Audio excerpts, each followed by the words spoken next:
Michael Sheridan here. Welcome to So You Think You're Awake, the show all about your dreams and their meanings. Big news this week. Make sure you're sitting down for this. Ready? My show is being extended to an hour beginning in July. That's not the only news. It's also being moved to a primetime slot. So from July 2nd, my show will be on Thursdays at noon for an hour. It's a very easy date to remember because it's also my birthday. So that should make it easy for you. A huge thank you to everyone who's been listening and sending their dreams to help make this show possible. Including today, there are 3 shows left on Tuesday. My last Tuesday show is on June 23rd. That show will be special. I'll be interviewing Dr. Michael Larson. He's a rather unique individual. He's a naturopathic doctor, master acupuncturist, massage practitioner and chiropractor. In his approach to care, he emphasizes the complete triad of health, structural, biochemical and psychological, believing that optimum health comes from treating the whole person and maintaining balance with this triad. And I always thought a triad was something to do with Chinese gangs. Dr. Larson has agreed to come on the show as I once helped him attempt to get into the Guinness Book of Records for the most acupuncture needles in a single patient. At least that's what I think he was doing, but it could have been that I just forgot to compliment him on his new shoes or his haircut. Either way, we have him booked now. What I love about him is his deep knowledge of both Eastern and Western medicine, so among other things, I'll be quizzing him on the differences and the crossovers on both approaches. Who lives longer, a person treated with Eastern medicine or a person treated with Western medicine? And also, I just heard just before the show, this show will be repeated, Tuesday's show will be repeated on Thursdays for the next 3 weeks as well. So hello to everybody on Thursday. You're listening to a recording. Now back to today's show. Thanks again to everyone who sent dreams to radioshow@dream-analysis.com. They're the lifeblood of the show, so please continue to send them in. Details for sending them in and more can be found on my website at dream-analysis.com. If you've got a dream and want to come on the air now, you can call the studio on 425-373-5527. That's 425-373-5527. Okay, again, a lot of dreams came in over Facebook this week, so I've included those here. And as usual, they're usually pretty short. So somebody says, what does this mean? A set of amber, green and yellow glass eyeballs and one red one making me stare at them. Now, of course, like every other dream, that seems absolutely bizarre until you think about it and you realize that red, orange, yellow and green are the colors of the 4 first chakras. And they have to do with the physical body. So, given that you haven't given a whole dream, you've just given that a little bit, I would ask you to tell me what you see when you turn your psychic ability on a person. And we know you have a psychic ability because you say the eyeballs are glass. We also know you're clairvoyant because of the references to eyes. So you have those 2 abilities, and it's very likely, Cody, that you're aware that you have these. The chakras in the dream, the chakras are drawing you in and inviting you to look. So really, you're being told this is what you need to do. Practice your clairvoyant vision by staring at a willing subject's chakras and energy field. Because the dream also shows your psychic ability, you will get information about them when you're doing it, and it'll be slightly different. You're reading the code of a person. Their purpose in life is locked into their energy field. And so you're channeling in a way, but reading it differently through that connection. So it'll be interesting. I used to, I do this on my courses, not used to. I show people how to see the aura because that was one of the things that happened to me very early on in my awakening. And I find it's very easy to talk to people about spiritual matters when you show them something that is very easy to do, but yet at the same time is probably kind of a little bit mind-blowing. It's hard to say the spiritual field doesn't exist when you can actually look at it. Anyway, next dream from Cara. She says, please help me. I had a dream last night and in it I pushed my 2 daughters and all of a sudden there was a cliff and I didn't know and I accidentally pushed them over the cliff. They were drowning and I had to jump in and save them. I did save them, but the dream really upsets me. Well, this is a very straightforward dream and it's a very common one. Not, of course, killing your daughters, but the meaning of this dream. It's asking you to rescue your inner child. So what age are your daughters in the dream? Or go back to the age 2. That's when, because of the 2 daughters, that's when it's asking you to go back to in your life. And the reason it's a very common thing to come across in dreams is life is designed in such a way that we pick up issues through trauma in childhood. childhood trauma is not necessarily what we perceive with adult eyes as trauma. Not feeling loved is traumatic to a child. Feeling unwanted or in the way, very traumatic to a child. And as adults, we can think that they're not even aware that we have any issues. As spirits, though, before being born, we know what we are heading into, and we count on our parents remaining as they are to help us achieve our personal goals. Their behaviour, and indeed our reaction to that behaviour, allows us to carry into the physical plane characteristics we already have on the spirit plane, and while we have them here, we can then deal with them. Sometimes, however, we just need those influences to give us attributes that are going to help us in other ways achieve what our life purpose is. So next dream is, and I've Americanized it and called it QFC gas pumps are closed. And it's a very short dream. The dreamer says that the gas pumps were 54 cents, 10 cents cheaper than the 64 cent closer to home, but it didn't look like there was access to the pumps. There was work being done on the roads around them, and I wondered if they had closed. Okay, this is a very straightforward dream, and it's going to seem bizarre, but it's about spiritual healing. That's where you put your hands on somebody and heal them through channeling energy through their bodies, through your body and into theirs. In fact, we'll get somebody on who has that ability at some point in the show to talk about it. I think it helps when somebody who has a practice using a particular ability that dreams cover can explain how they learned about getting it and how they use it for other people. Anyway, pumps, any type of pump in a dream can be about healing.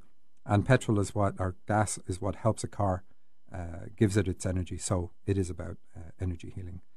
But the dreamer is wondering if the energy healing ability that they had before is gone, if it's closed. And the answer is no, because you're dreaming about it.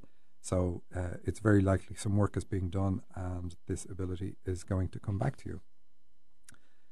Next dream is sent in from she sends in a friend's dream. And she says it's called Assassination Attempt. I dreamt that I was a witness to 2 attempted presidential assassinations, and in order to understand what happened, the investigators and I went back to the scene of the first assassination, which was a curiosity shop. Bill Clinton was there because he was a target of the first assassination. During the whole experience, I felt as though the place was very familiar, but I couldn't remember anything about the assassination attempt. I felt fairly calm throughout the dream. The assassin was a purple squid, isn't that hilarious, that was about 2 feet in length and levitating. In front of me was a juicy and delicious looking watermelon. So now we have a real dream. We have a purple squid and a watermelon appearing alongside assassination attempts. Okay, so since you sent it in for your dream, your friend is indeed a spiritual leader. That's indicated by the 2 presidents, their leaders, and by the colour purple on the squid. Purple is the colour of the crown chakra, which is to do with spiritual leadership. But something has caused your friend to fear using their ability. However, right now, they're re-examining this and getting back in touch with the ability because in the dream they mentioned that the place seems familiar to them. They're intellectual because the squid's levitating, so they're a brain box. They probably win an argument against you, against why they could be a spiritual healer, but that's okay. But also, they're aware of entities in the spirit realm because of the attacking squid from the ocean, and this could be what caused them to switch this off at an earlier phase in their life. It comes because they're a channel, and that's given to us because of all the 2s in the dream. 2s are such a common thing when you see in dreams for channels. Now, I channel on these myself before I say what they are. So we don't always need everything in the dream, but it really does help. The watermelon colour, which is a dark green, asks the dreamer to let go of their fears about sharing their ability. She must open her heart, because the pink inside the dark green watermelon, to connect with the ability. And this is what the re-examining is about, overcoming or getting to the bottom of the fear of persecution. And her issues are likely with Dad, because the president is male in the dream. Spiritual leadership is a female energy trait and best depicted in dreams by women, but because it's a man here, it's okay. It's still okay that it's a man. But that's why I say the issues are probably with Dad. And the other thing is she mentions it's a curiosity shop. So again, the dreamer's curiosity or previous interest in this is being spiked. Now we come to a dream, one of two dreams from the same dreamer, and I really like this dream. She says, it's quite short, so I'll read it in its entirety. I'm driving down the road and I see Sandra Bullock sitting at a bus stop. She has got a dark hoodie on and to try and hide her face. So I stopped to pick her up. I'm wondering why she's there when I realise she just survived a major plane crash. She is acting disoriented but looks completely fine, except half of her face is red from being hit in the face. I'm working with her to contact her handlers. These are the people that arrange her cars and set up her appointments. We're having a hard time contacting them, but I know they must be concerned about her as the word has gotten out about the plane crash. I sit her down at a house and give her some ice cream to calm her down so we can figure out the best way to contact them. Okay, now this dream threw me when I heard it first because of the plane crash. And plane crashes, and this is one of the reasons why symbols in dreams are not really a good thing to go straight after. I mean, when you buy a book that's just a dictionary of symbols, because different symbols can mean different things to different people. And normally plane crashes you'll hear me talking about will be about birth. Planes arriving at an airport are about your arrival on the planet, and that's going to be about your birth. But here, it's different for this dreamer because she works for Boeing, and the plane crash then is going to be, or the planes indeed, are about her career. So once you know that, then the rest of it starts to make sense. It says basically, your job in Boeing has taken a turn for the worst. That's what the crash is about. It feels like you're constantly getting slapped in the face, and now you've decided to do something about it on the causal plane. This means your days in this job are numbered, and most likely you feel that now and want to get out. The arranging the cars is good in the dream. That's basically you contacting your guides and saying, I want to change my karmic path. It's not really that you change your karmic path, but you can change how you achieve your karmic goals. And indeed, getting out of Boeing is one of the things that you are going to be doing. And just like Sandra Bullock in the dream, you're a celebrity in hiding. You're destined for greater things than you are currently doing. And that's not to knock Boeing. Boeing's been a good job for you. It's just that you have now moved on to doing different things. You share Sandra's name. So you helping her in the dream and calling her handlers is you calling your own guides and saying, enough is enough, I want to change. And the next dream tells us that this is a really good change. And this, I don't know if I need to read the whole thing, but you say, my parents and I are travelling down the road. My dad is driving. We stop in a mall area and I get out as I am going to go in a different car. Remember, the cars are your karma and you changing paths. I'm going to meet up with a friend called Grace. I do know someone called Grace from work and she has just retired. Now see how that fits with your previous dream, getting out of where you work to do something different. But grace is also a fantastic thing to see in a dream. I talked about karma in the last one. Well, I said it, I didn't really talk about it. We will do that on another show. And grace and the dharmic path are actually the opposite of karma, and it's living your life, learning about yourself and achieving your goals in service to others. And it's like the Christ consciousness path, or living in a state of grace. That's what this means. And it's a really, really good thing to see in a dream. So it's saying when you move out of your current job and get onto the right path, you will move on to the dharmic path, which is fantastic. Much, much nicer way to live.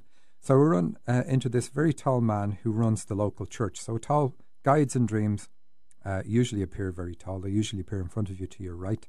They usually have a title. This guy runs the church, so we know he's a guide.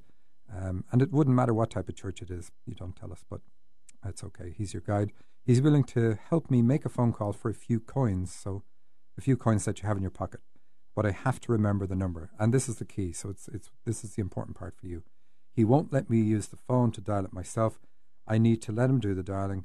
And I'm trying to dial my fiance as I know he will come help me. I'm trying to remember the numbers, and I get the first six. 6 is also the number to do with Dharma, so you have this backing up the grace symbol earlier on. I get the first 6 numbers very easily, but the last 4 I'm getting them confused. I ask him to let me look at the internet, but he does not want me to do that. He wants me to remember, and this is really good. This is what guides typically do. They do tend to be a bit aloof, stand at a distance and make you do something or realize something. So he's saying to you, look, I want you to remember, and that's fantastic. So You have this connection. You already have this spiritual connection, and he's asking you to get back in touch with that and remember your spiritual connection. I start to notice a congregation that is coming to the service, and again, we have service, which also backs up grace and the number 6. And it's a unique group of people, and I get scared, so I run off without making the call. I wake up, and of course, without making the call is about your call. Now, if your fiancé is positive in this dream, so that's good. Quite often dreams are telling us things that we need to change, things that are bad, but this is all good in this dream. It's saying you need to remember your spiritual connection. You're going to work with groups of people because we have a group of people. We have the congregation here in this dream, and you're going to work in the spiritual field. So hopefully these are all things that interest you, because that's where you're going. And then I can't read out your number, but you gave me this first 6 digits, and they're all very positive. We have 6s and 7s and 8s, and they're all about the Dharmic path again. 7 is about spirituality, and 8 is about expanding yourself. We'll feature numbers sometime in a future show. But very, very good dream, especially when backing up the other one. So you're at a confusing time in your life. You're wondering what you're going to be getting into when you get out of the job you're in, but it's all good. Okay, so moving on, we have Terry's dream. Very, very simple. He says, what does it mean if you dream of carrying sugar cane and a 25-kilogram bag of rice? Now, when I saw that first, again, this is over Facebook, that's why it's short, I thought, I have no idea. But when you think about it, first thing you're going to think about, of course, is diabetic because of sugar. Well, it's the first thing I'm going to think about. But then a cane is a crutch that we use to help walk when we become slightly disabled. So it's saying don't let sugar become a crutch for you. So if you like sugar, if you like sweet drinks, you need to start cutting them down. And then rice, and this is something you can easily look at. This 25-kilogram bag of rice, that's 55 pounds for anybody who's not familiar with the metric system. It's quite heavy. So it's saying you could put on weight if you don't deal with your desire or crutch on sugar. And rice has a very high glycemic index, which means it spikes your blood sugar levels when you eat it. So it fits in with the theme. So even from just a very short dream like that, it's saying, watch the amount of sugar you're consuming. Very straightforward. Usually when you see foods in a dream, it is addressing the particular food that's named and saying you need to cut those down. Another short one from Catherine. She says, it's driving me nuts, but I keep having dreams my son passes away, or I do, and I wondered what it means. And I wrote and asked. He's 2 in July, so he's quite young. And this is a common enough thing. So it's dreams ask us to face our fears. So this is exactly what this is. It's a fear. But then you can ask yourself, where does it come from? Do you know somebody who's lost a child, or a child who's lost a mother? It's probably something you read. But this dream shows your love for your child. You don't want to leave him behind, and you don't want him to leave you. And take it at that. Usually just knowing where these dreams come from, that it's an irrational fear. As in it doesn't predict that it's going to happen at all, but it's a fear that's bothering you. But when you realize it's just a fear and it's only there because of the strong bond, and it's a bond you don't want to lose, that can be enough for these types of dreams to stop. But not a bad dream. It doesn't indicate anything negative is going to happen. So next dream is from John. He says, and I hope I can read this properly, the English isn't great in it. My wife had a dream about her grandmother who passed away 2 years ago. She is at her funeral but did not see her. My wife's separated parents were arguing about a blanket that the grandmother had wanted, and then my wife ended up at her own mother's funeral without seeing her deceased in the dream. And he goes on to say, my wife and I are doing really good in reality. She's 11 weeks pregnant today, and we're very excited. Okay, so funerals and dreams are very common. And again, they're not a prediction. They don't say somebody's going to die. We know your grandmother's died. But look at grandmother as a pun on your wife making a grandmother. And that's really what the dream is about. It's saying you need to let the influences, negative influences of your own mother die in order for you to be the parent that you are. And especially if it's your first one, we have all these fears that come up and say, am I a good parent? Will I make a good parent? What if this? What if that? What if the other? And then what comes up is all the things that we didn't like in our own childhood, and we hope that we don't do things that are going to really affect our own kids and make them have to do a therapy at some point later in their life. I'm kidding, of course, trying to make light of a real situation. But really what the dream is saying, you need to imagine what way would you raise your child if your mother's giving you advice now, or if you had didn't have a good bond with your own mom in reality. What the dream is trying to get you to do is say, okay, imagine your mother isn't around. What would you do differently if your mother wasn't around when it comes to your pregnancy and preparing for your child? And that's really all it is, saying you make your decisions with that person out of the picture. Doesn't mean that they have to be gone or anything like that, but just don't let them influence you when it comes to what you want to do in your life. And so another very, very common type of dream to have, and a good one too. So what have I got next? Another short one from a lady called Marie Ann Turbo.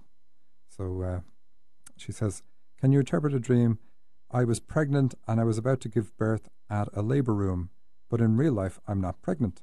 And of course I can. It's a very common dream and it's a very good dream. So being pregnant says a new aspect of you is developing and about to be born. So a new aspect, always a very positive aspect, is about to be born.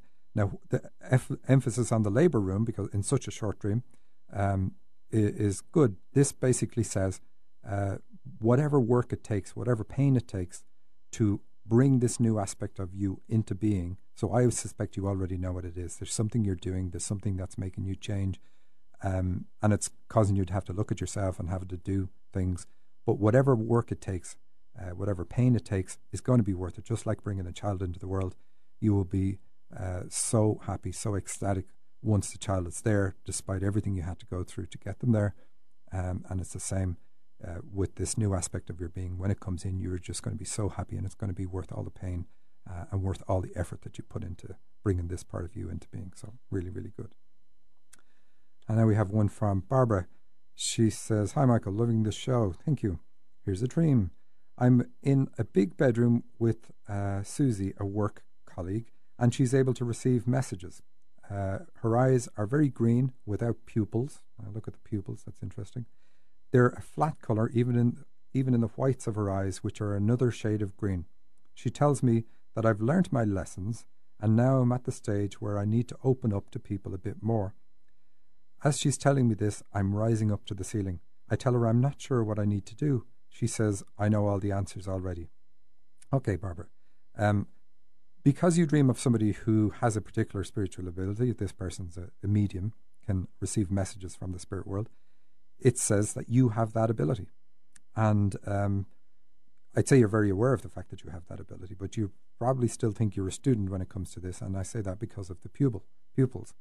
But she says, and this fits in with pupils, you've learnt all your lessons, so there's no pupil anymore, you're not a pupil anymore.